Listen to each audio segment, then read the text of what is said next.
மல்லியை வீட்டை விட்டு விரட்டியே ஆகணும் அப்படிங்கிறதுக்காக இந்த ராஜி புதுசாக ஒரு முடிவு எடுக்க போகிறான். இதுக்கு முன்னாடி நம்ம பண்ண விஷயங்கள் எல்லாமே போச்சு. ஆனால் இப்போ நம்ம பண்ணக்கூடிய இந்த விஷயத்தினால மல்லியை விஜயை கழுத்தை பிடிச்சி வெளியில் தள்ளணும். ஆனால் இப்போ இந்த வெண்பா வேற வீட்டுக்கு வந்துட்டான். அதனால வெண்பா நம்ம மல்லிக்கு ஆதரவாக தான் இருக்கான். மல்லிமா கூட எப்படியாவது பேச வச்சிடணும் அப்படிங்கிற மாதிரி நினச்சி அவள் எல்லா விஷயத்தையும் பண்ணிக்கிட்டு இருக்கான். இதை இப்படியே விட்டால் சரிப்பட்டு வராது. ஏதோ நம்ம ஒரு பிளான் பண்ணி அந்த நாகுவை இந்த வீட்டை விட்டு வெளியில் துரத்தியாச்சு. அதில் நம்ம ஜெயிச்சிட்டோம். ஆனால் இது நமக்கு பத்தாது அப்படின்னு நினச்ச நம்ம ராஜி நிஷாவை போய் பார்க்கலாம் அப்படின்னு சொல்லிட்டு போகிறான்.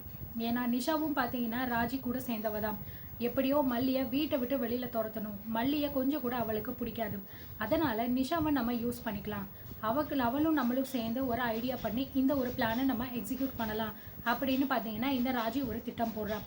ஸோ உடனே இந்த ராஜி நம்ம நிஷாவுக்கு ஃபோன் பண்ணுறான். ஒரு முக்கியமான விஷயம் உங்ககிட்ட நான் பேசணும், உடனே கிளம்பி வா அப்படிங்கிற மாதிரி சொல்கிறாங்க. உடனே அதை கேட்ட நிஷாவும் கிளம்பி வந்துடுறாங்க.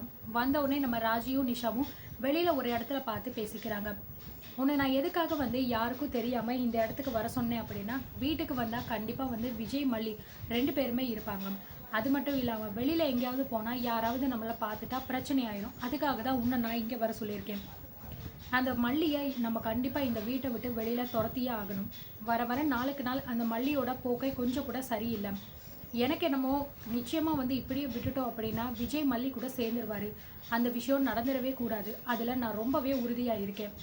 ஏன் அப்படின்னா இப்போ மல்லியோட வயிற்றுக்குள்ளே விஜயோட குழந்தை வளர்ந்துக்கிட்டு இருக்கு. அந்த விஷயம் விஜய்க்கு தெரியுமோ இல்லையோ, மல்லி தன்னோட வாயால் இன்னும் அந்த விஷயத்த வெளியில் சொல்லலை.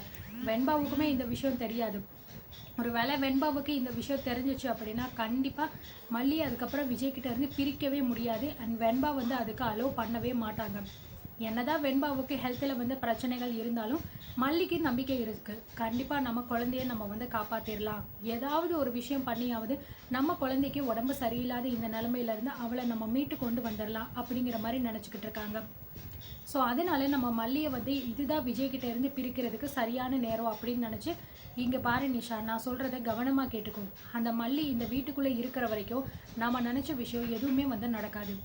சரியான டைம் இப்போ தான் நமக்கு கிடச்சிருக்கு. இந்த நேரத்தை மட்டும் நம்ம கரெக்டாக பயன்படுத்திக்கிட்டோம் அப்படின்னா அந்த மல்லியை ஒரேடியாக இந்த வீட்டை விட்டு வெளியில் அனுப்பிடலாம். அதுக்கு கண்டிப்பாக உன்னோட ஹெல்ப்பும் எனக்கு தேவைப்படும் அப்படிங்கிற மாதிரி சொல்கிறாங்க. சரி, கண்டிப்பாக நானும் ஹெல்ப் பண்ணுறேன். என்னால் என்ன பண்ண முடியுமோ நிச்சயமாக நான் உங்களுக்கு ஹெல்ப் பண்ணுறேன். என்ன பண்ணணும் அதை மட்டும் நீங்கள் கரெக்டாக சொல்லுங்கள் அப்படிங்கிற மாதிரி சொல்கிறாங்க. சொல்கிறேன், நான் சொல்கிறத நீ கொஞ்சம் கவனமாக கேட்டுக்கோ. அந்த மல்லி இந்த வீட்டுக்குள்ளே இருக்கிற வரைக்கும் விஜயோட சொத்து எதுவுமே நமக்கு கிடைக்காது. நம்ம வீட்டை விட்டு அவளை வெளியில் துரத்திட்டோம் அப்படின்னா அதுக்கு விஜய் ஒத்துப்பாரா அப்படின்னு தெரியாது. ஏன்னா இப்போ அவனுக்கு இருக்கிறது வெறும் கோபம் மட்டும்தான். ஆனால் மொத்தமாக வெறுத்துட்டானா அப்படின்னு நமக்கு தெரியாது. ஒருவேளை இந்த விஷயத்த நம்ம பண்ணிட்டோம் அப்படின்னா யாரை கேட்டு நீங்கள் மல்லியை வெளியே அனுப்புனீங்க அப்படின்னு நம்ம மேலேயே அவன் கோவப்படுறதுக்கான வாய்ப்பு இருக்குது. ஸோ இப்போ நம்ம பண்ண வேண்டிய ஒரே விஷயம் என்னென்னா, விஜய்க்கு மல்லி மேலே கோபத்தை இன்னும் அதிகப்படுத்தணும். மல்லி இந்த வீட்டில் இருக்கவே வேண்டாம், அவள் இந்த வீட்டை விட்டு வெளியில் போய் தான் ஆகணும், அவள் இருந்தால் வெண்பாவோட உயிருக்கே ஆபத்து அப்படிங்கிற மாதிரி ஒரு நிலைமையை நம்ம கிரியேட் பண்ணணும். அப்படி பண்ணிட்டோம் அப்படின்னா கண்டிப்பாக வெண்பாக்காகவாவது வெண்பாவோட உயிரை காப்பாற்றணும், வெண்பா நல்லா இருக்கணும் அப்படிங்கிறதுக்காகவாவது விஜய் மல்லியை வீட்டை விட்டு வெளியில் போக சொல்லுவான். அதே மாதிரி மல்லியும் பார்த்தீங்கன்னா வெண்பா என்னால் எதுவும் அவளுக்கு ஆயிடக்கூடாது, நான் தள்ளியே கூட இருந்துக்கிறேன் அப்படின்னு நினச்சி அவளுமே எந்த பிரச்சனையும் பண்ணாமல் போயிடுவாள். இதுதான் நம்மளுடைய பிளான். இந்த பிளானை நம்ம சரியாக எக்ஸிக்யூட் பண்ணிட்டோம், யாருக்கும் எந்த சந்தேகமும் இல்லாமல் நம்ம நினச்சத காரியத்தை சாதிச்சிட்டோம் அப்படின்னா அதுக்கப்புறம் எல்லாமே நமக்கு நல்லது தான் நடக்கும். ஏன்னா நிஷா, நான் சொல்கிறது ஓகே தானே, இது கண்டிப்பாக ஒர்க் அவுட் ஆகும்ல அப்படின்னு சொல்ல, சூப்பர் ராஜி, இந்த விஷயம் ரொம்ப நல்லா இருக்கு, நானுமே இந்த விஷயத்த உடனே அப்பா கிட்ட சொல்கிறேன் அப்படின்னு சொல்கிறாங்க. ஸோ கதிரேசன் அந்த நேரம் பார்த்து கரெக்டாக நம்ம நிஷாவுக்கு ஃபோன் பண்ண, என்னம்மா எங்கே இருக்க அப்படின்னு கேட்க, இந்த மாதிரி ராஜி கூட பேசுகிறதுக்காக வந்திருக்கேன் அப்படிங்கிற மாதிரி சொல்கிறாங்க. அப்படியா, சரி சரிம்மா, நீ பேசிட்டு வீட்டுக்கு வா, நம்ம மற்ற விஷயங்கள் பேசிக்கலாம் அப்படின்னு சொல்லிட்டு பார்த்தீங்கன்னா இந்த பக்கம் இந்த கதிரேசன் ஃபோனை வச்சிடறாரு.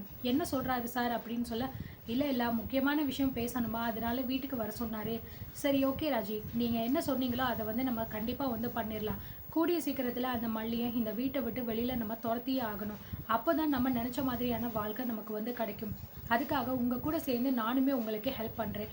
நீங்கள் எப்போ என்ன பண்ணணும் அப்படிங்கிறத மட்டும் சரியாக சொன்னீங்கன்னா போதும், மற்றதை நான் பார்த்துக்கிறேன் அப்படின்னு இந்த பார்த்தீங்கன்னா நிஷாவும் சொல்லிவிட்டு அங்கேருந்து கிளம்பிடுறாங்க. ஸோ ராஜிக்கு மனசுக்குள்ளே ஒரே குஷி, பரவாயில்ல நம்ம சொன்னதை நிஷா கேட்டுட்டா, இதுக்கப்புறமும் நம்ம நினச்சது எல்லாமே பக்காவாக நடக்க போகுது, கூடிய சீக்கிரத்திலேயே அந்த மல்லிக்கு வந்து இந்த வீட்டை விட்டு வெளியில் போகிற நேரம் வந்துருச்சு அப்படின்னு ரொம்ப சந்தோஷத்தில் இருக்கா.